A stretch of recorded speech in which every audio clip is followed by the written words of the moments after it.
Hello and welcome to today's webinar, From Recovery to Prevention, the Executive Blueprint for AI-Driven Payment Integrity. Before we get started today, I'd like to review a few housekeeping items. Our webinar today is being recorded and will be made available following today's session. All attendees are currently in and will remain in a listen-only mode. If you have any technical concerns or questions, please go ahead and enter those into the chat. You may ask a question at any time during the presentation by typing your question into the chat box on the right side of your screen. We've reserved time at the end of today's session to address all questions. Now I'd like to introduce our moderator for today, Dr. Musheer of the AI for PI community. Musheer? Right. Thank you, Stacia, and thank you everyone for joining today's webinar. We are super excited to have this discussion with you today. I'll begin by introducing our panelists for today's webinar. Our first panelist is Lynn Garbee. Lynn is a partner at HealthScape Advisors, a Chartist company. Lynn brings 25 plus years of experience as a health plan executive leader. She has in-depth experience in strategy development, planning, and execution, from payment integrity through value-based care programs. Prior to HealthScape, Lynn led provider enterprise strategy for Cigna Health Plans, where she was responsible for network and provider strategy and tech enablement, including payment integrity solutions. Lynn was accountable for progressive and innovative provider reimbursement strategies, creating a national playbook of FFE risk-bearing approaches, resulting in 650 value-based contracts covering 67% of total cost of care, and achieving industry-leading trend management. Before joining Cigna, she led the solution design team for Change Healthcare, leading a consulting team and addressing claims payment and payment integrity challenges with a large number of payers. Lynn holds Bachelor's of Arts degree in Healthcare Policy and Economics from Brown University, and a Master of Business Administration in Healthcare Management and Operations from the Wharton School of Business. Thank you, Lynn, for joining us today on this panel. Our second panelist is Jim Brady, VP of Analytics at Codoxo. Jim joins us with a wealth of experience in the payment integrity space. His career began as a Subrogation Advantage, where he was accountable for finance and technology. He helped grow and sell the company to Jim worked on all elements of payment integrity, including subrogation, fraud and abuse, clinical review, DRG audit, COB, overpayment, and predictive modeling.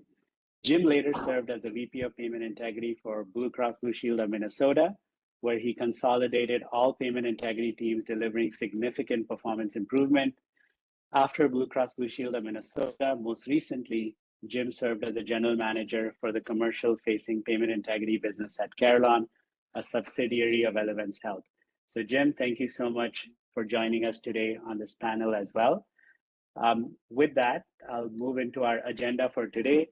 The agenda today, we will begin with me sharing some payment integrity market trends that we're seeing across payers of different sizes. We will then move into PI market perspectives from the panelists that we just introduced.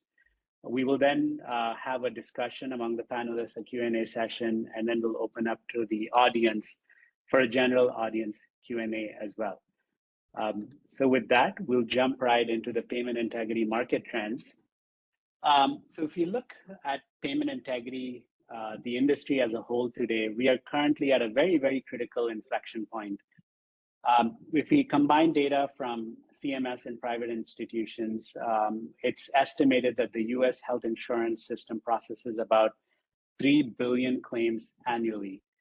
Looking at some data, some recent data from 2013, the percentage of initial claims denied at Medicaid was about 28%.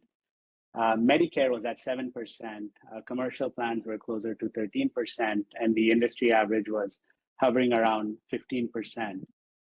The average cost for per claim denial and appeal was $100 to $130, and that's the average. And some organizations have a much lower cost. Others are, of course, a lot higher as well.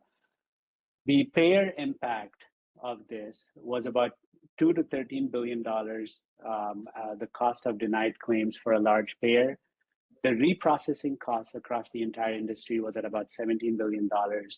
And the cost for auditing these claims was estimated across the industry at about $750 to $3.5 billion. Now, this is the payer-facing impact. Providers also feel an impact of this existing system that we're seeing here. Providers spent $25 billion contesting claim denials in 2023.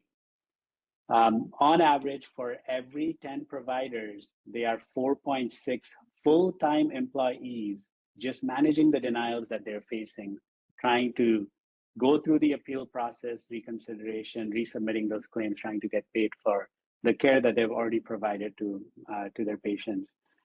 This approach has created a very adversarial relationship between payers and providers. And what we're seeing right now is the industry is reaching a point where it is unsustainable for providers and payers to work in this manner. And it's introducing a tremendous amount of friction where we're losing a lot of money and we're making this system very, very challenging for providers to do what they want to do, which is provide care to members. There is a huge opportunity for the industry right now at this inflection point. For those of you not familiar, I did my PhD at Georgia Tech, completed that almost 10 years ago now. And back then, my PhD dissertation was focused on leveraging AI for healthcare payments, looking at payment integrity, fraud, waste, abuse, and error challenges in the industry. And about 15 years ago, there was a lot of talk in moving more into prepay, shifting further left. Fortunately, over the last decade, we've seen a lot of investments go across the board. Several payers have made significant investments into shifting towards prepay. And however, a lot of these challenges still exist. They are challenges that we are not able to mitigate. While the savings opportunity is better for payers, where we're not paying and chasing anymore, we're stopping the claims from going out. Both post-pay and prepay activities naturally penalize providers for doing the wrong thing. They're causing a lot of abrasion with providers, increase in administrative cost with the process of denials coming in, appeals, reconsiderations, etc., resubmissions. And that causes a resource burden, not just for payers, but for providers as well. Both parties are spending a ton of time and resources in trying to just get paid for providing care to members. We feel the industry is now needing to push further upstream, where there is a greater opportunity now to reset our relationship between payers and providers and to move away from this adversarial approach into a more collaborative approach for payers to actually give providers additional data and capability for them to submit a claim correctly the first time, so we can avoid a lot of these downstream activities and all these abrasive approaches that we've historically been doing for decades now within this industry. Payers are at a unique place compared to RCM tools where they have access to data that is very valuable to providers to help them understand what kind of claims may go through denials, may go through additional scrutiny, and circumventing all of that additional back and forth work between payers and providers. And if providers actually give this data to payers in a consumable format, then payers can actually have more accurate claim submissions. They don't have to undergo the traditional abrasive activities, and we can actually reduce the administrative costs and deploy fewer resources to ensure payments are happening smoothly within the industry. Traditional payment integrity approaches have always involved a fine balance between savings and causing abrasion to providers. Typically, at a payer, if you focus on increasing savings, it would naturally lead to a degradation of provider experience. However, the approach that we are discussing today, the reset of this relationship, we want to move the industry in an area that is very much needed, where we are able to improve the outcomes, the financial outcomes at payers, while improving provider relationships at the same time, something that has historically not been possible with traditional payment integrity approaches. If we are able to reduce the administrative costs for both payers and providers, eliminate the costly back and forth with providers that's happening today, and better allocate PI resources to high value activities as opposed to focusing on these denials and resubmissions, et cetera, that would drive better financial outcomes for everybody. And the earlier we intervene in the claim creation process, we can improve financial outcomes as well as improve provider relationships between payers and providers. This enables us to finally shift away from being adversarial, because anything that's done, any activity done after a claim has been submitted is abrasive to providers. So giving that data before the claim is even created shifts into a more collaborative mindset. And we're able to educate providers and helping them do the right thing as opposed to coming after claims have been submitted and denying those claims and making them do a lot more work to get paid. And finally, we'd be able to align incentives between payers and providers. With that market industry background, I want to pass this over to Lynn Garbee now to share the market trends that she's seeing from her perspective. Thank you so much, Musheer, and thanks for having me on the panel this morning. You can read the numbers on the page. They're just similar to what Musheer just described. Payment integrity is well over $1 billion in market value now, and it's expected to reach over $14 billion in the next 10 years. Why does it keep escalating? It just has to keep up with medical trend, the increasing complexity in claims, and it's just exacerbated by this inherent distrust between providers and payers. At the most basic level, like Musheer said, providers want to get paid for the services they had provided, and payers are still striving for more and more ways to get to affordability. And that cheese just keeps moving, right? With new technologies, new reimbursement methodologies, new ways of outwitting each other to ensure they're staying ahead of each other. And to what end?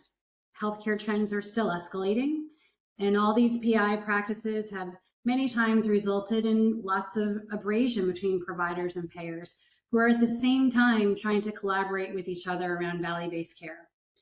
And over the years and years and years and decades, payers have bolted on internal and external processes that are supported by stacks and stacks of vendors, each demanding a share of savings. And these savings have become like a drug that payers have gotten addicted to. If they pull them out, they will lose savings and miss their numbers, according to the actuaries.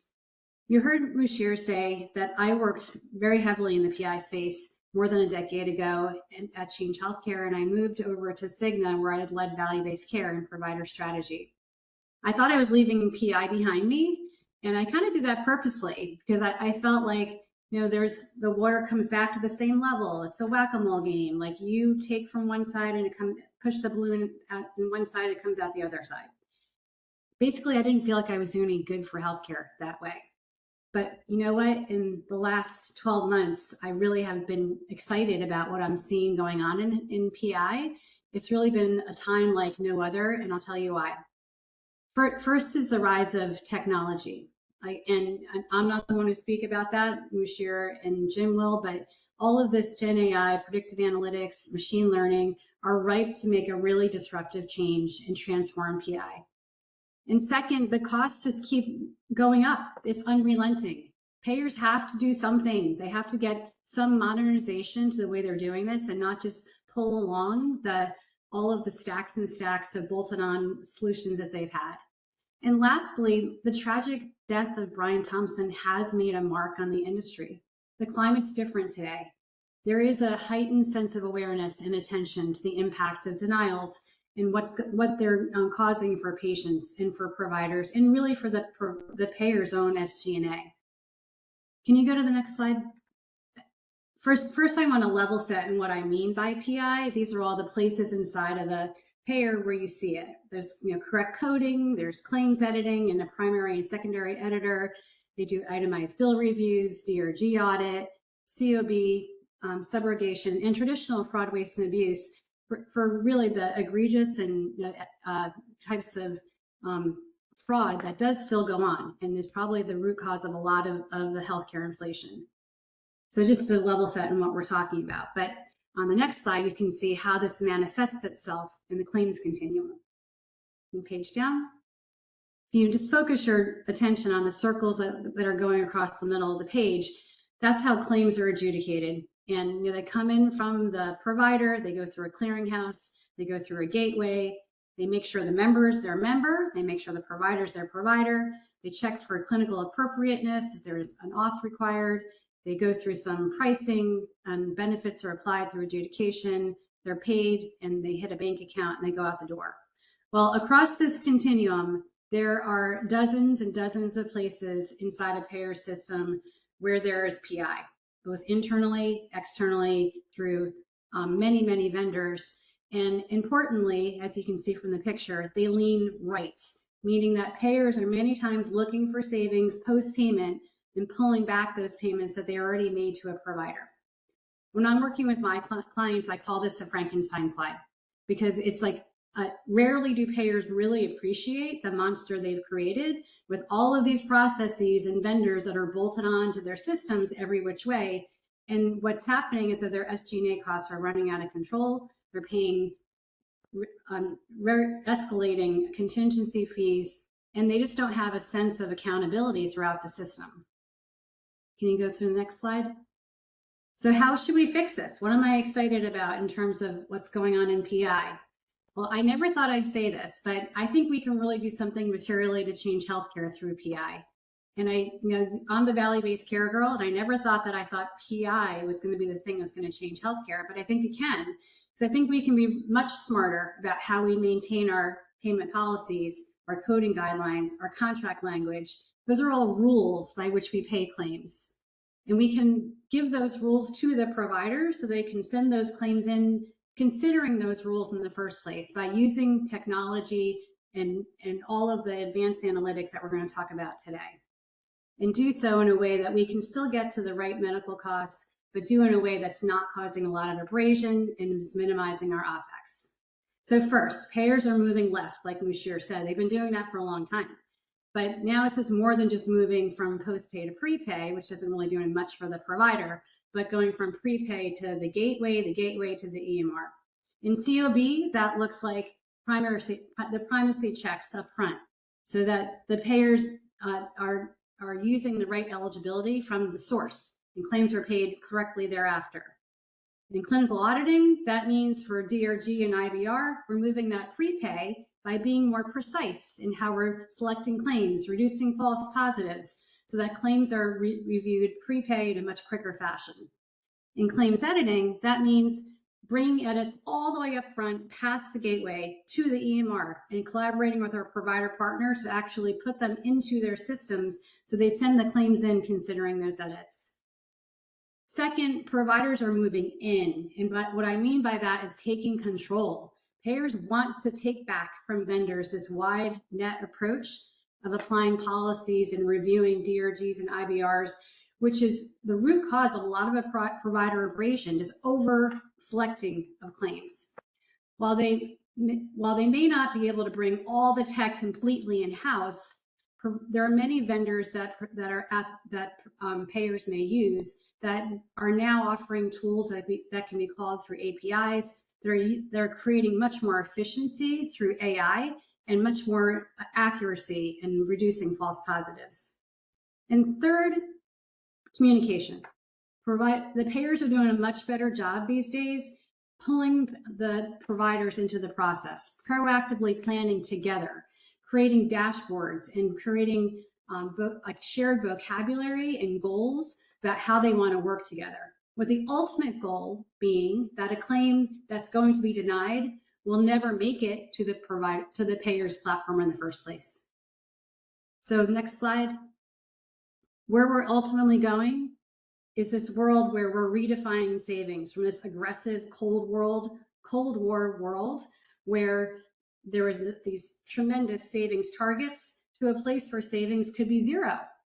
A new world where claims that come in the door already reflect the PI processes that will be applied to it. So with no denying claims post-payment, there's no resubmissions, there's much fewer SG&A expenses, less vendors, less contingency fees, much more efficiency. and you're being transparent and collaborative with your providers and stop this cat and mouse game back and forth, putting it all back into the contract.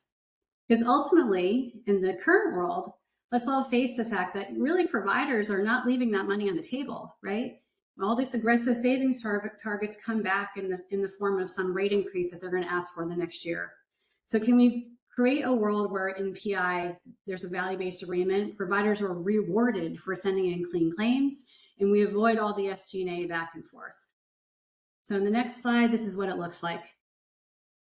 The payer on the right is pushing their PI left, so far left that they're giving the answer key to the provider partner.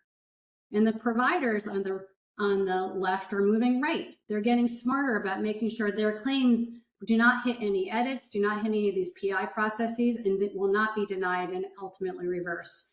They're sending in less medical records because they know what's going to hit a medical review, and they're sending them many times proactively with claims. The value is in this middle place, where both parties are finding goodness in reduced OpEx and can create value and speed claims payment and have a better collaborative relationship. I've witnessed a lot of this in my work where we've brought together providers and payers to do this work on exactly what's on this page. And I have to say, it's been very heartwarming, and where both sides are finding clear win-wins, and both of them walk away finding value. So Jim, I'd love for you to share your perspective now on your view of analytics and how this plays into this PI world.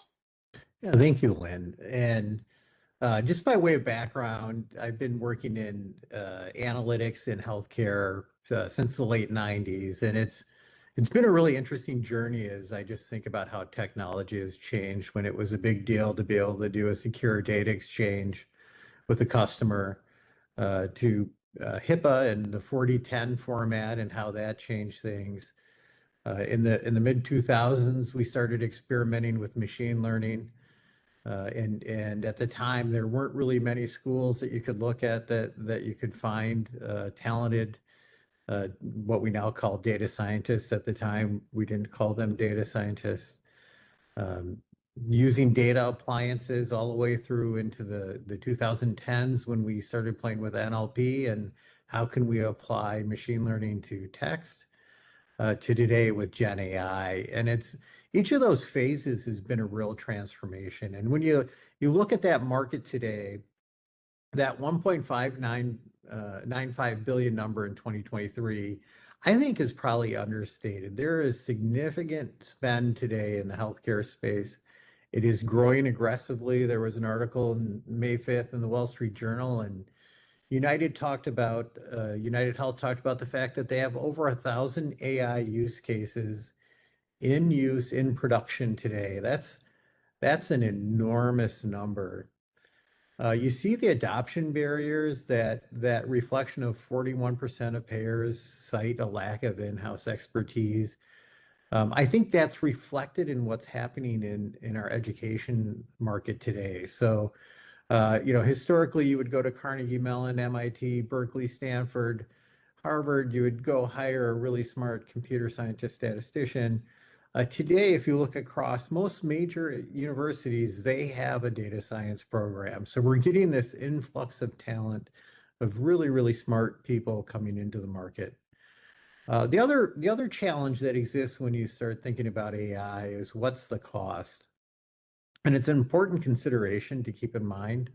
A lot of this work ends up happening in the cloud, and being thoughtful about your engineering and how you do that work is important. When we pivot just to looking at it with a PI lens, that adoption of AI is significant. It's going to reduce the administrative cost of running a PI program while helping drive a significant impact on medical costs. Right, so AI is going to help you do everything from what I would call mundane administrative tasks in your PI world to also helping you find the opportunities. So whether you're doing anomaly detection and finding opportunities to reduce medical costs, it's all there. When you think about that $171 PMPY number is massive. Such a huge opportunity, but I really like how Lynn highlighted the real opportunity. The real opportunity is how do we stop looking at claims from providers, when I put on my payer lens, as an opportunity to create savings, when really there's an opportunity to pivot to something like education. And how do I share those rules and those policies in a form that are easy for a provider to understand and easy to apply? I recently spoke with a national RCM. They have providers across the country, every state, and they're dealing with such a significant number of policies, and often different by line of business, and it presents a huge problem. Gen AI can help solve it, but there also needs to be that willingness between the payer and the provider to come together and work together, right? We technically don't add value to the system, right? We may reflect value from the standpoint of a plan or a payer in the sense that they're saving money financially, but the care still needs to be delivered to the sick patients. All those things need to happen. And at the end of the day, if we can just get a correct claim submitted at the beginning, get it paid timely, the provider's happy, the payer's happy, and more importantly, our members are getting the care that they need at the time they need it. So it's an exciting time for me. I've had the opportunity to live through a number of inflection points in our industry. And we are now at another inflection point, and it is so exciting for me to see what's happening, and Lynn actually articulating some of those real world examples. And it's going to change, and there's an opportunity for all of us to be a part of it. Perfect. Thank you, thank you. Jim, and thank you, Lynn, for sharing your perspectives in the industry. Both of you have been in the industry long enough to see how the industry shifts and changes, so your perspectives are very, very valuable. With that, we'll move into the panelist Q&A session. So with that, I'll start off with the first question. Maybe the first question is for you, Lynn. So recent data is showing that we have about $46 billion of improper Medicare payments, and providers are spending about $16 billion annually on claims processing. How is this unsustainable model affecting both payers and providers? If you can share deeper insights into that, that would be great. Sure, yeah. So both providers and payers are realizing that they're in this Cold War, and they've been in this Cold War for decades, and each is building up these defense mechanisms against each other. Payers have bolted on and these innumerable systems and processes to their claims adjudication systems. Like I was saying, much of it's post-pay. They've employed dozens of vendors, each taking on license fees and contingency payments, and they put pressure on their fee-for-service negotiations. So, and I think that's an important point to emphasize, that all of these savings aren't really savings, right? Like providers know that this money is being taken through these PI processes, and they're going to look for it to come back in the form of a rate increase. So there's this insufferable, really, medical trend that's going on, and the root cause of it is just this back and forth between one of the root causes of it is the back and forth between providers and payers. Providers are really frustrated too. Their RCM processes are staffed with armies of people. Those numbers are just like mind-boggling, how many people they have who are taking care of claims instead of taking care of patients. They're stuck in this vortex of claims recycling through that claim continuum that I talked about, and subjected to rules that they can't figure out. So they're trying to figure out how to roll this rock uphill, and it's pretty defeating for them too. So in my opinion, I hope that we're at a really pivotal inflection point in realizing right now that these PI processes are really not solving the problem. And I like the way Jim said they shouldn't be a source of savings. It's really a moment where we should just say, this is a place where we're just trying to educate providers on how to send claims in correctly. There's causing administrative hassle and causing abrasion. So I think both sides are a point of saying we need to do this smarter. Lynn, thank you for sharing that. It makes perfect sense. Everybody's hurting in the industry, and if we have a narrow approach of just looking at PI savings on the payer side, we feel like we're doing great. But as you said, if you look at a more holistic spend analysis, a lot of that is coming. You're paying for it with these rate increases and downstream effects there. So that makes a lot of sense, Lynn, and thank you for sharing that. So Jim, maybe moving on to you. What analytics capabilities have been game changers in enabling moving further upstream than the prepay activities that we've been doing in recent years? And maybe, if you don't mind me adding on, what kind of infrastructure would be essential for organizations to implement AI-driven early intervention? Sure. Really, really good question. So I'm going to take the first half, and analytics have changed so much. So I've got the gray hair to show that I've been doing this for a while. And back in the day, I got introduced to SAS, statistical analytics software. Thank you, Dr. Goodnight. And what a game-changing tool that was for me. But when you think about where we are today, when you think about the healthcare in the early 2000s, it's changed dramatically, and the tool set that's available has changed significantly. And what that looks like is in the past, we might do something like create a business object model to make it easy for an analyst to look and ask a question that would look more like a logical rule. Well, today, Gen AI has changed all of that. I can go ahead and make data available to Gen AI, and I'll talk about that in a minute in the infrastructure part of your question.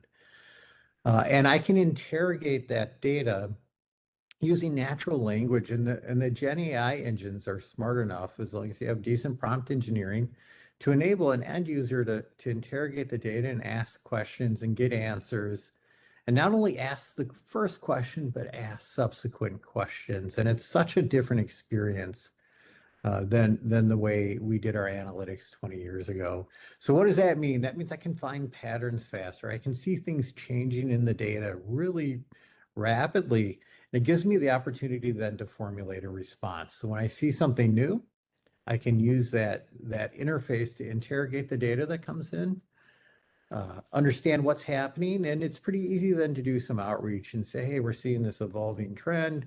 Here's some possible ways that we could address it, and here's the one I would recommend. And so it's significant in our speed to be able to identify and change things. From an infrastructure standpoint, I always like to start with sort of the business side of that infrastructure, and that's you need governance.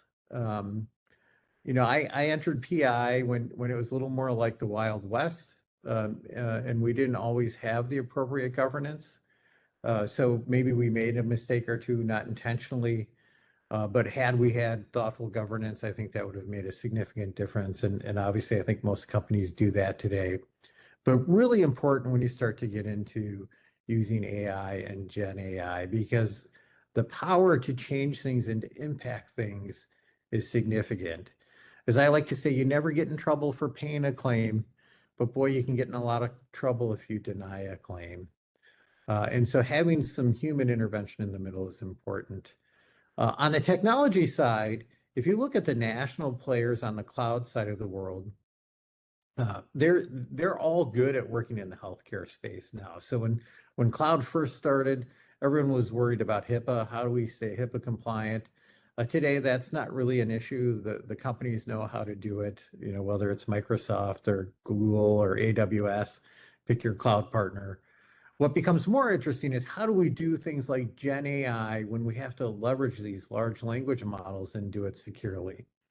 And there's basically one model to do that. That's to have a segment of cloud space carved out where it's your data and or your customer's data, and it is separate from everything. So these are just some basic, significant things to consider. And Musheer, I don't know if you want to add any color to that, because I know you have a significant amount of experience as well, but really an interesting time. No, I'll just add some personal things. When I got started, I think the big conversations we were having was, as an industry, was, are we ready to move to the cloud from on-prem? A lot of technologies are running on-prem, and of course, naturally, the industry moved in the right direction, and almost everything by default is running in the cloud now.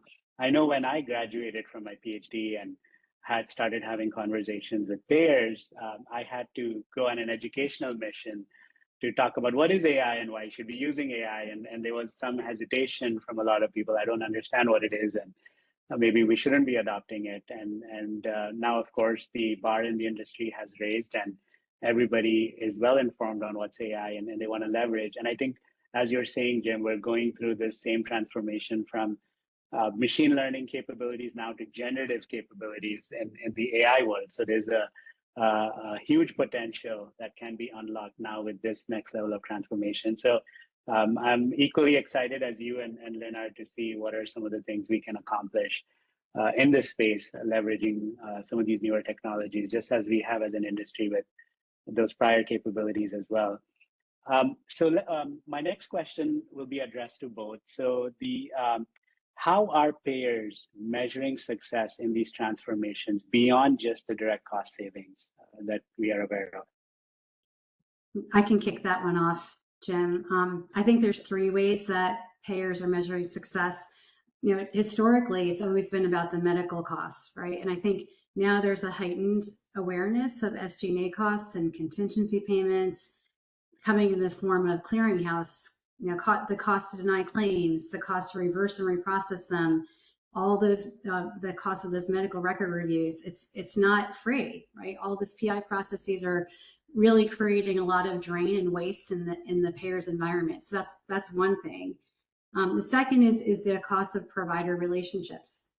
You know, right now we're having a lot of conversations about value-based care and how to work more collaboratively with providers on complex care management and collaborating around medical records. At the same time, we're making them fight to get paid. So how measuring the value of that provider relationship has to be a second thing that we're looking for. The third is a little bit more difficult, and a lot of it's about cost avoidance. And I liken this to my experience in value-based care, where payers have to figure out how to take credit for something that didn't happen, right? So they're used to measuring claims that actually came in the door and denied. Now they have to actually take credit for a claim that never even came in the door. And it requires actuaries to adopt a little bit of a more progressive mindset and give the PI team a credit for something that was avoided in the first place, which is very different than how they traditionally are behaving. Yeah, and just to follow on that last part of your comment, absolutely a real challenge, whether it's an actuarial team, healthcare economics, in terms of getting credit for avoidance. And the standard response from a good actuary is always, hey, how do I know it's just not reversion to the mean? Mm-hmm. And it's an appropriate question. And there are certainly statistical tools that we can use to address those things. No solution is perfect, but certainly whether you're doing experiment design or other, it's really the opportunity to work with your actuaries and healthcare economics team to define how you're going to measure an intervention, what that process is, and how you're going to use statistics to try and validate its efficacy. And it is a new conversation, and it takes time, and oftentimes it's a lot of back and forth as you come to a common understanding. Now, these are great points, Jim and Lynn. And as we mentioned earlier, I think we've been hyper-focused on increasing our savings numbers without actually taking broader organization impacts into consideration. And if we are able, as we do these newer initiatives of moving further upstream, we do need to be mindful, how do we measure success? How do we take a more holistic approach in understanding what is the broader short-term as well as long-term impact of these initiatives? So I think this is the great conversation. Lynn, maybe my next question is to you. What changes in provider engagement have you seen when organizations shift to an early intervention model? Well, I think many payers and their major provider partners, especially the systems, have always had things like joint operating committees, and they've shown up together to try and figure out how to work more seamlessly. But I see that being a little bit different lately in the payment integrity and RCM space, and that they're a bit more intentional and a bit more actionable.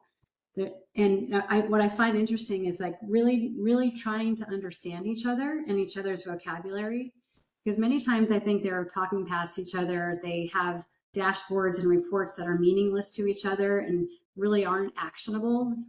And I think they're really trying to make sure that each other has that they share a roadmap together, put it that way.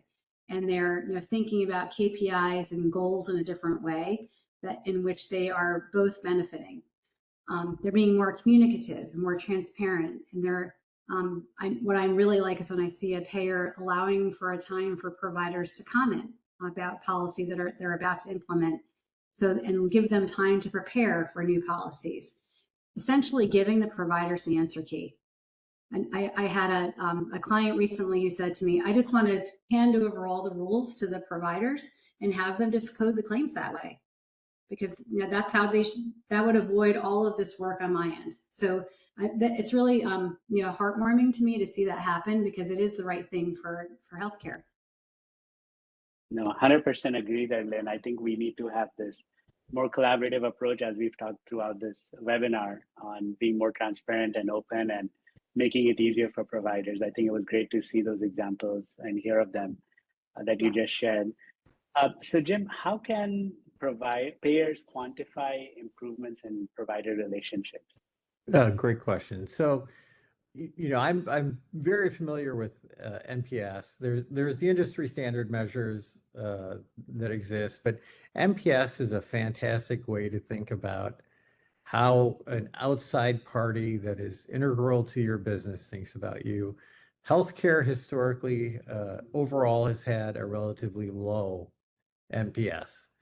We are not operating like the Costcos of the world. And some of you know, my father is a retired physician, and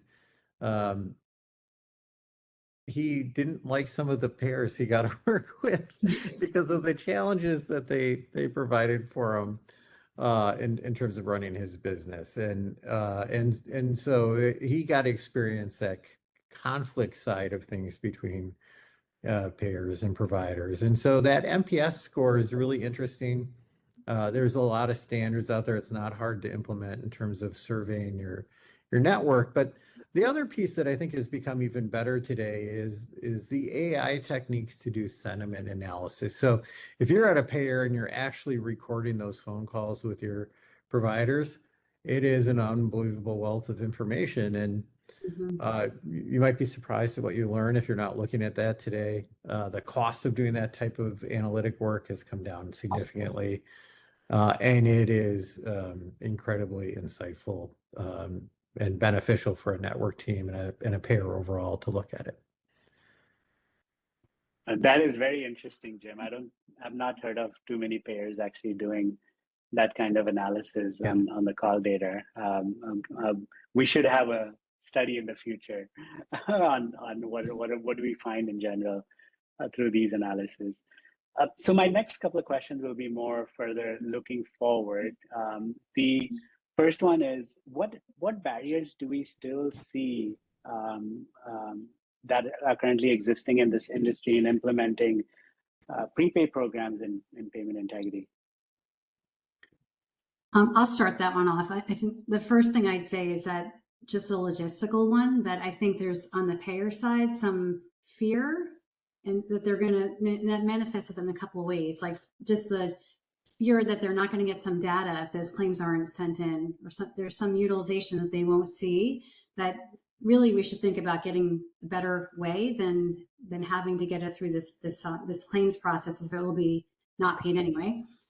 But the other fear is really this fear of gaming, like, oh, if I turn this edit off, if I give them the rule set, if I tell them the answer key, then the providers will start abusing the system.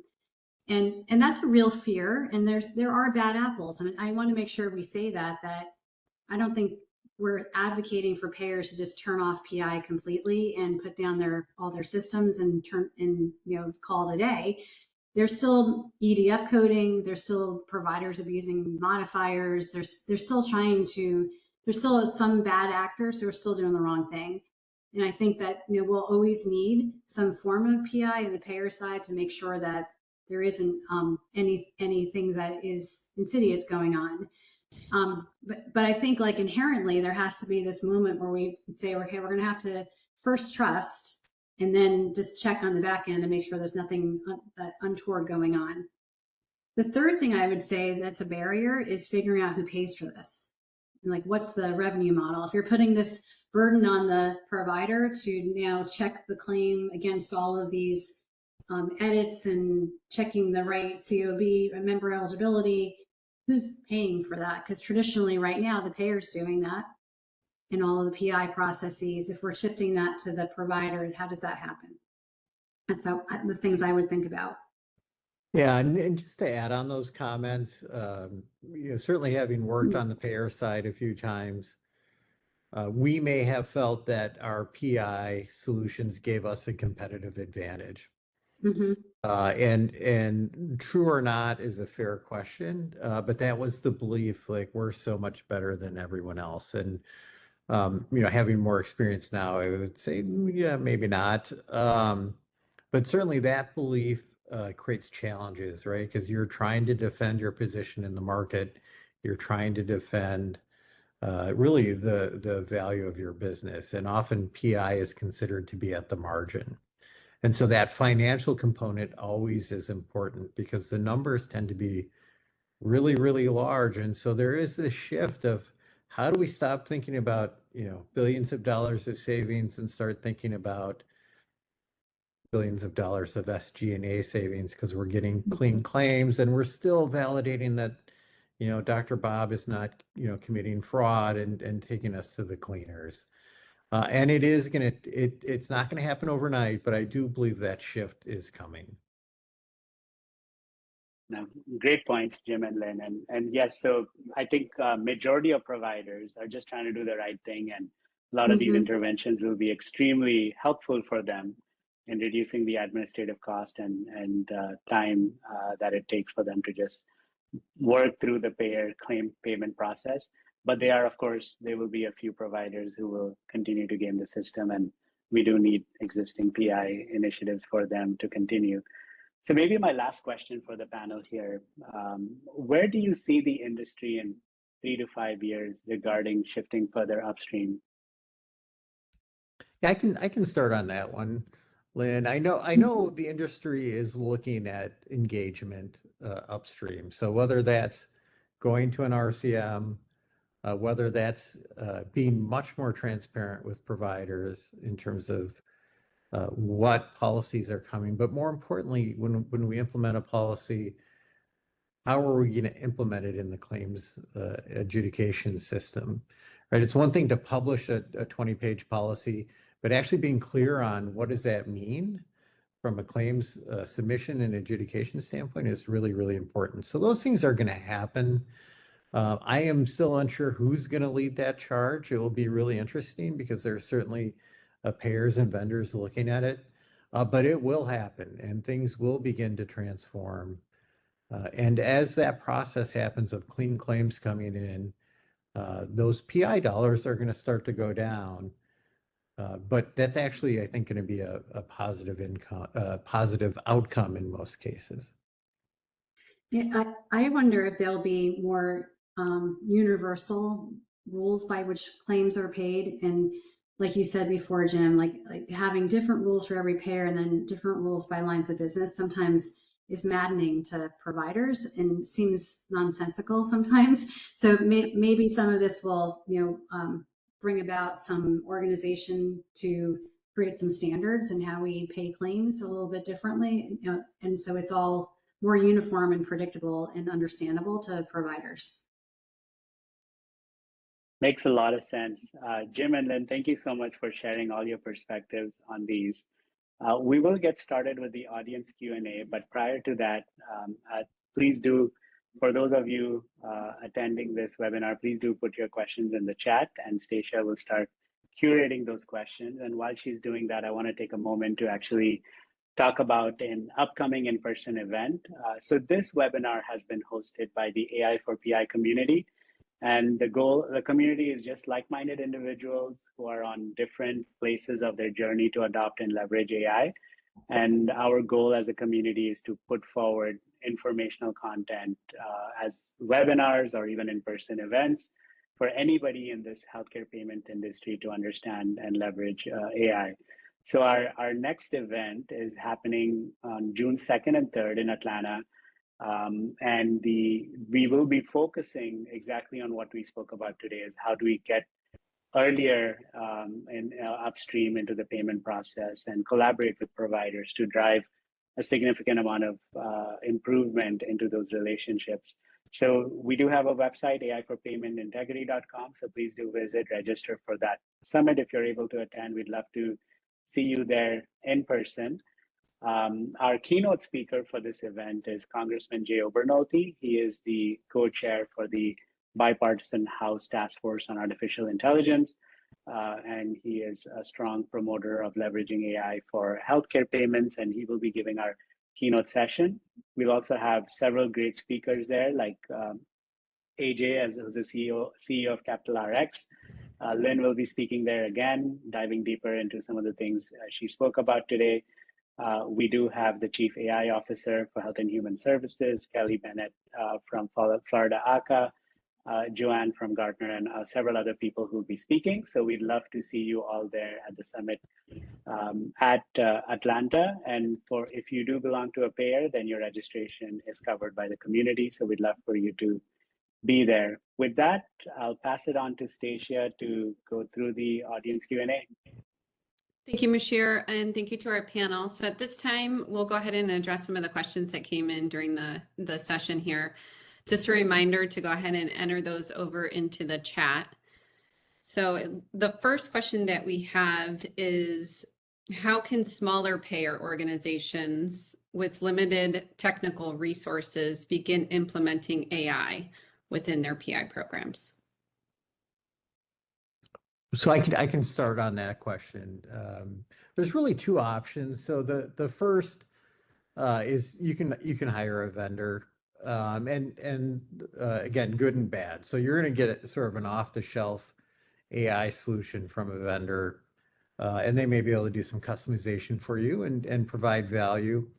The second option is to start to think through what would it take to do internally, and that's probably a conversation to start with your technology partners at your payer about, hey, what is our strategy for AI? I would assume that if you're at a payer, even if it's small, there's probably the beginning of a strategy. And then with that, ask, well, how can we in payment integrity be a part of that strategy? And in PI, there's certainly many, many use cases, whether it's trying to find additional fraud, waste, and abuse, or trying to help improve things like your administrative process. If you're doing like subrogation, how do I use Gen AI to create a negotiation strategy for my analysts? I mean, if you brainstorm, you'll come up with more ideas than you can imagine. And so those are really the two strategies. And oftentimes the smaller payers will start with a vendor while they formulate their strategy. And Lynn, I'd love your perspective. Well, I was going to say very similar to what you said. My only caveat is that I feel like there's been an explosion of vendors in this space. They're really innumerable, and you really have to be thoughtful about picking your partner, and a partner that can bring you content and bring you processes and functions that really enables your organization. It's not so simple to just pick the first one that comes along. So doing a good market scan and understanding what fits your organization best is important to do. Thank you, Jim and Lynn. So we have a question around, are you hearing from providers concerns around administrative burdens when implementing PI further upstream? So I'll kick that one off. Sure, yeah. And I think when they first think about taking on the like a cleaning of these claims before they're sent, they think about putting all these edits physically into Epic, for example, and having to source all of that content themselves to put into Epic. And I don't think that's what we're talking about. And Jim can correct me if I'm wrong, but I think we're not saying that you need to build the Boolean logic and source the millions of code pairs. AI is going to be doing that for you by understanding how those claims, similar claims were paid in the past, and be able to sense how this claim should be coded in order for it to be paid correctly. So I hope that this is not going to create a very big administrative burden the way we're talking about it. It'll really letting the technology do the work for you is what we're suggesting. Mm-hmm. Yeah, wholeheartedly. And there's really a few different perspectives on it. And certainly there's been numerous accusations and concerns on the provider side when they think about payers using AI and how they're choosing to implement and use AI in adjudication processes.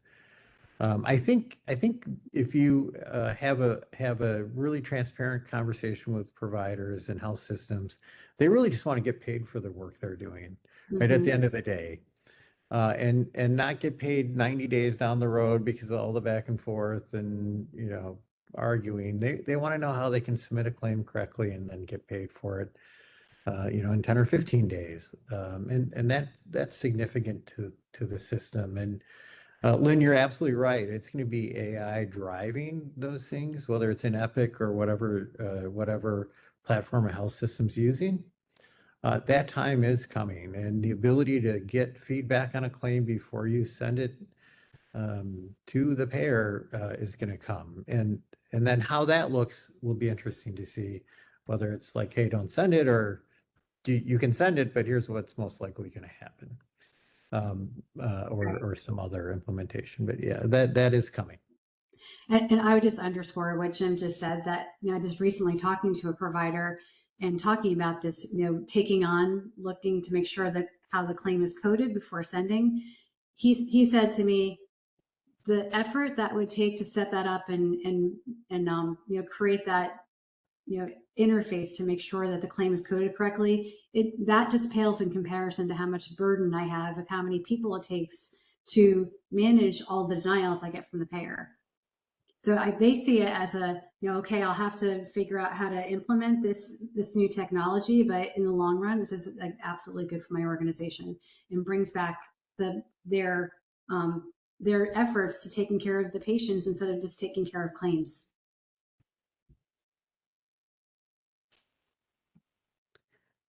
It looks like we have time for maybe one or two more questions. The next one is, beyond technology, what organizational or cultural changes should be considered? I can start with that if you want, Lynn. Sure. Okay. I mentioned having governance. That is significant. I think the payers putting the payer lens on that have been successful are the ones that are basically opening it up to the universe of employees of, hey, what's possible? And like any big change, it comes down to change management and being really intentional about change management. There's always going to be fear.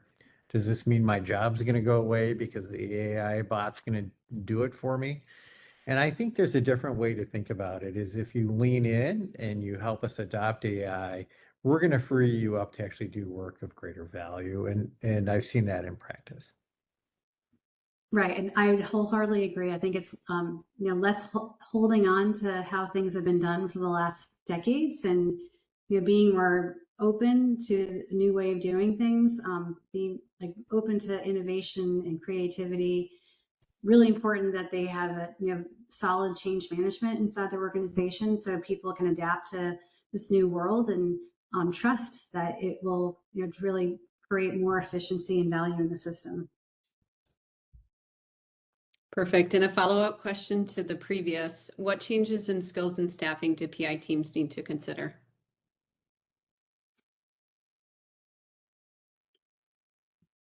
That's a really good question.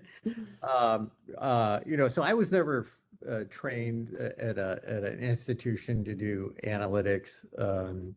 I never trained. You need people who are curious. I think many people in the PI world just naturally are curious, and the willingness to be experimental and try new things. Certainly, you can go out now and hire data scientists. There's a lot more out there. The The biggest challenge is they may understand data science, but then you have to teach them healthcare. And so having the ability to train people in healthcare who may be coming from just a straight academic background is a significant challenge and opportunity. Yeah, I would emphasize that I think many times there's an error on one side or the other, like a business side person or a tech person, and really having the marriage of the two, where you can have someone, like say with my background, who comes from the business side and really understands how payers pay claims, married with someone like Jim who knows the technology. I think that's the magic when that can happen together. Yeah, a great way to describe it. And then you can throw a clinician in and you've really got the trifecta. For sure. Yeah. Forgot about those clinicians. You're right. We need them. Well, thank you, Jim, Lynn, and Musheer, for such a great presentation. And thank you to our audience for joining us today. This does conclude today's session. Have a great day, everyone. Thank you. Thank you, everyone. Bye-bye. Bye-bye. Bye.